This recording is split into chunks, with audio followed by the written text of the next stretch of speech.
Hello students, आज मैं फिर पोएट्री का अगला पार्ट ऑब्जेक्टिव लेकर आया हूँ और मेरी कोशिश है कि फेज बाय फेज डालें और आपके लिए सुविधापूर्ण भी हो, याद करने में सुनने में भी समस्या ना हो, ज़्यादा लंबा वीडियो ना हो। छोटा छोटा वीडियो रहता है तो बच्चों को याद करने में, उसको देखने में सुविधा होती है। तो चलिए, आज ये है ode to autumn. Ode to autumn यानी कि पतझड़ के गीत। तो यहाँ ode to autumn is written by John Keats. Ode to Autumn is written by John Keats. Ode to Autumn is a poetry, एक कविता है। Ode to Autumn is a poem of nature। ये बहुत इंपॉर्टेंट क्वेश्चन है कि Ode to Autumn जो poem है किसका? नेचर पोएम है यह, ठीक है। और इसीलिए हम यह एक क्वेश्चन यहाँ से और बनेगा और बनने की संभावना बनती है कि जॉन किट्स कैसा पोएट है? तो नेचर पोएट है। चलिए आगे देखते हैं। New leaves and fruits grow on tree in.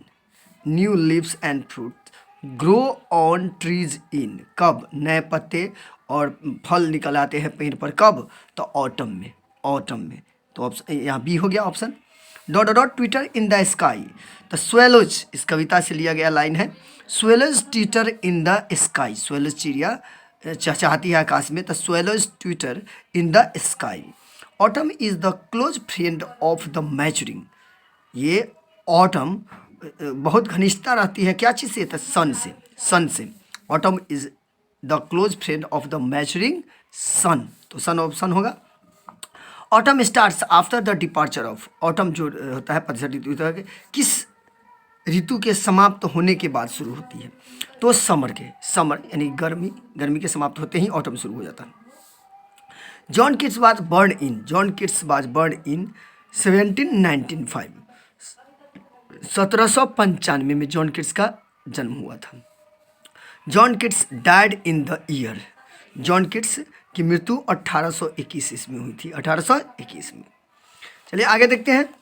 N एपिताफ का मतलब होता है कब्र, समाधि स्थल जो हम कहते हैं कब्र। An epitaph is a poetry, एक कविता है। Walter de la Mare is a famous as a, बहुत इंपॉर्टेंट क्वेश्चन है, चिल्ड्रेंस पोएट। वाल्टर डिलामियर बहुत प्रसिद्ध लेखक है किसका? बच्चों का कवि किसे कहा जाता है? यह क्वेश्चन कई बार आ गया है कि चिल्ड्रेंस पोएट किन्हें कहते हैं? तो वाल्टर डिलामियर को। इनके पीछे कारण है कि वाल्टर डिलामियर के बहुत सारे कविताएं जो है वो बच्चों के लिए लिखी गई है और इसीलिए इन्हें चिल्ड्रेंस पोएट भी कहा जाता है। और बात करूं इंटर में कितनी बार यह क्वेश्चन पूछा गया है, रिपीट की गई है कि चिल्ड्रेंस पोएट किन्हें कहा जाता है? तो वाल्टर डिलामियर को। An epitaph is written by Walter de la Mare. An epitaph is written by Walter de la Mare. Queen Elizabeth द्वितीय ऑनर्ड, यानी Queen Elizabeth second honoured him with the order of merit in 1953।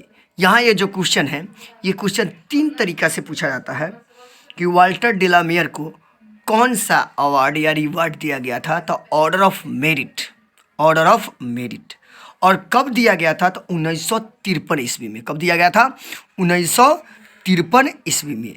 और एक क्वेश्चन यहाँ से और arise होगा कि ऑर्डर ऑफ मेरिट किस पोएट को दिया गया था? तो वाल्टर डिलामियर को। चलिए आगे देखते हैं। और किसने दिया? एक क्वेश्चन और है, किसने दिया? तो क्वीन एलिजाबेथ द्वितीय। तो ध्यान देंगे बच्चों, यहाँ से 4 क्वेश्चन एराइज हो गया। वाल्टर डिलामियर को कौन सा पुरस्कार दिया गया? तो ऑर्डर ऑफ मेरिट। कब दिया गया? 1953 में। किनके द्वारा दी गई? तो क्वीन एलिजाबेथ द्वितीय के द्वारा। और ऑर्डर ऑफ मेरिट किन्हें दिया गया? तो वाल्टर डिलामियर को। चलिए आगे देखते हैं। Walter de la Mare was born in. Walter de la Mare का जन्म कब हुआ था? तो 1873 में। अगला है वाल्टर डिलामियर डाइड इन। और वाल्टर डिलामियर की मृत्यु कब हुई थी? तो 1956 में। However rare beauty. तो यहाँ ब्यूटी की बात हो रही है, सुंदरता माने हमेशा फिक्स नहीं होती है, ये परमानेंट नहीं होती है, टेम्पररी होती है। तो वैनिसेस। The poet expresses his sad feeling for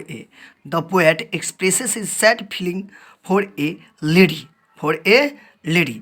यहाँ कवि को एक उदासी महसूस होता है, किसके लिए? लेडी के लिए। और ये क्वेश्चन लेडी के बारे में पूछा गया है।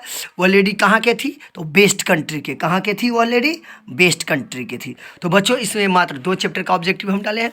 फिर अगले वीडियो में हम अगले चैप्टर का ऑब्जेक्टिव लेकर आएंगे। जब तक के लिए धन्यवाद।